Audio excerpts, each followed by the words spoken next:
If you're on social media in this day and age, you would know what looksmaxxing is and the kind of manosphere, black pill, red pill side of social media. Blackpill has a kind of sub-universe, I guess you could say, which is Korean Blackpill. Now, I want to preface this by saying that I am not Korean. I don't know what it's like to live in Korea or be Korean. I'm just making this video out of pure interest. This is not a highly informational video either. So if you want to be like actually educated on these things and you want to know like the historical origins of like Korean beauty standards, this is not the video for you. This is a very conversational video, so this is not going to be like an informational, I'm not Google. This is just me giving some information and giving insight and giving my opinion and giving commentary on this whole wave of Korean Blackpill. So I guess I can give you like a quick definition of what I guess looksmaxxing actually is. From my knowledge, this is just like a top of my head definition. It's basically just making the absolute most out of your looks and going to whatever lengths you possibly can to, be as attractive as physically possible. Looksmaxxing has definitely always existed. I was going so far as to say like even wearing makeup and like getting plastic surgery is technically looksmaxxing.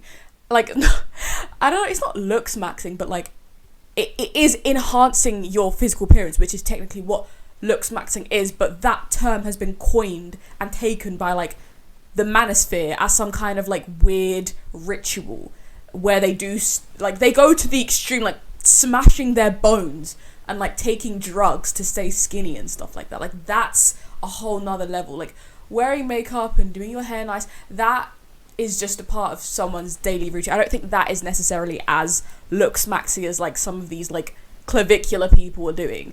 But there was a rise on TikTok of kind of like the Korean version of this whole looksmaxxing thing, and it's so weird and unnerving.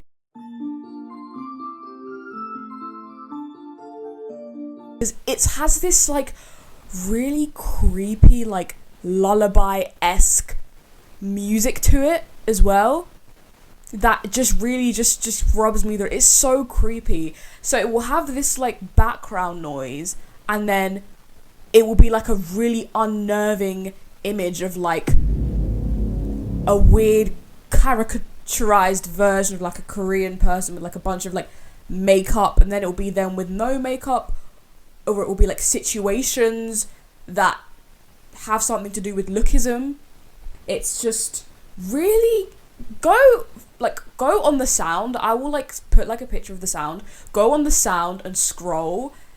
It's just a rabbit hole that is just really creepy. It's quite creepy. And the whole point of it, some of them is just like to kind of compare, like, oh, this is a pretty person, this is a non-pretty person.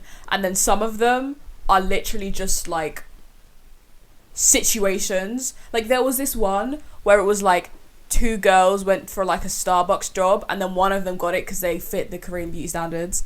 Like it's just so brutal, and I'm gonna like read you guys some comments and give my commentary on what I think is like going on, and then we can share opinions and all that stuff. The Korean Blackpill drawings show how much more brutal Asian beauty standards are compared to Western beauty standards.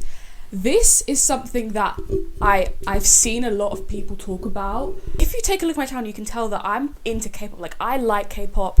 I'm not like too deep into like the K-pop world. Like, I buy a few albums, I'll listen to the music, but I listen to other music. I do other things with my life. I'm not just like some Korea boo.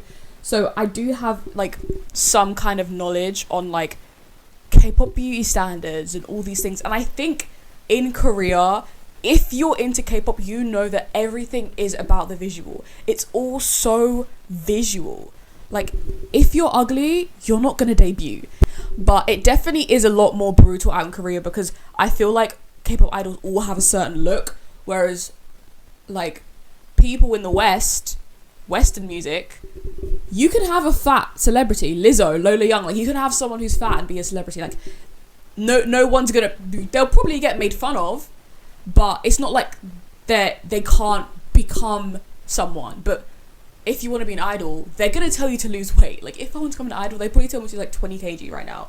So, and this is kind of what my point was. This TikTok says, I find it interesting how American Blackpill is all about mogging and hard style edits, while meanwhile Korean Blackpill is much more simple and soul crushing, which I think it says a lot about the beauty standards placed on women versus that placed on men. Because men and Blackpill, it's all very like, as the TikTok says, it's all very hard style, like very funk music, very like aggressive kind of edits that they make. But with Korean Blackpill, it's mostly women, and it's literally terrifying. Like, it's with Blackpill, sometimes Blackpill edits, like the audio is kind of like catchy, but no, with Korean women Blackpill, it is literally terrifying. Like, what am I even, it's literally terrifying, which shows how much more pressure is placed on women to like look a certain way, especially in Korea.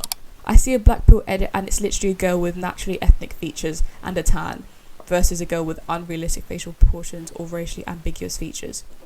And it's like, it's so unrealistic because the average Korean doesn't look like that. They don't look like some kind of pale alien, the way that these edits are making out that is what should be considered perfect or the norm. That's not what your average Korean Joe down the road is going to look like. Like, no, they're probably tan. They probably have a wide nose, because wide noses come with people who live in hot countries like Asian people, African people. We all have wide noses, dark skin, dark eyes, dark hair.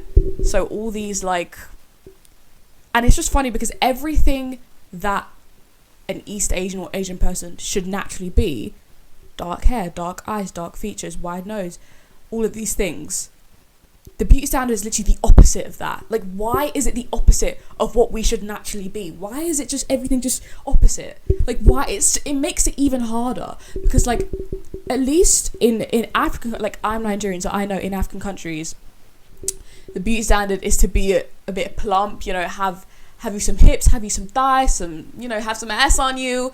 And naturally black women tend to have those naturally, so it's easier to keep up with this so-called, there shouldn't be a beauty standard in the first place, but at least it's closer to what we naturally are built like. But over in Korea, you're gonna have to reverse all your natural, I forgot to talk about monolids too. They're not allowed, they need to have double eyelids, baby. Like, East Asian people are literally known for having monolids, and that's what they're trying to get rid of. Like, it makes it so impossible for them to just exist. And it must be so exhausting. Like, I just can't imagine it.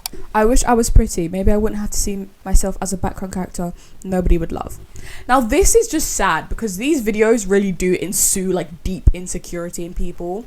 And it's like, I don't get it. What is the point of these videos? Like, what's the point? Is it to, like, push it as something positive? Like, yeah, let's all, like, looksmaxx, and let's all, like, put on shit ton of makeup? Or is it to like educate people about like the reality of like Korean beauty? Like, I don't quite understand what like they're trying to get at.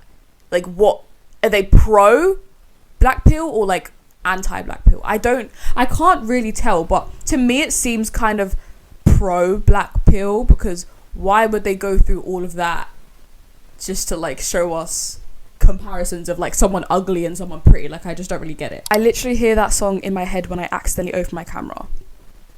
That's so sad. Like, genuinely, I think if that's you need to take some time like away from your phone if that's what you hear when you open your camera. Like, I opened my camera today and I was like, I don't want to wear makeup for this video, so I didn't wear makeup, and I'm gonna put myself out there like this. I think this is like I think this is the second video I haven't worn makeup, but yeah, not wearing makeup. And you know what, that's okay. Like, I feel like if you spend too much time on these accounts that post these like harmful edits, you are going to feel insecure. So you better put that phone down and go touch some fucking grass, okay? Because this is not real life. It's not real life. Trust me. I really feel bad for them. It must be so hard and mentally draining. I agree. I definitely agree. As I said in the start of this video, like, I'm not Korean, so I don't know anything about this. I'm not educated about this, nor do I know like what it's like to live in such a like looks-based society. So I wouldn't know. It's deeper than just like looks. It is like deeply ingrained into Korean society, more than any other society. Obviously, anywhere you go in the world, you are going to be treated better if you are attractive. Fundamentally, that's literally how the world works.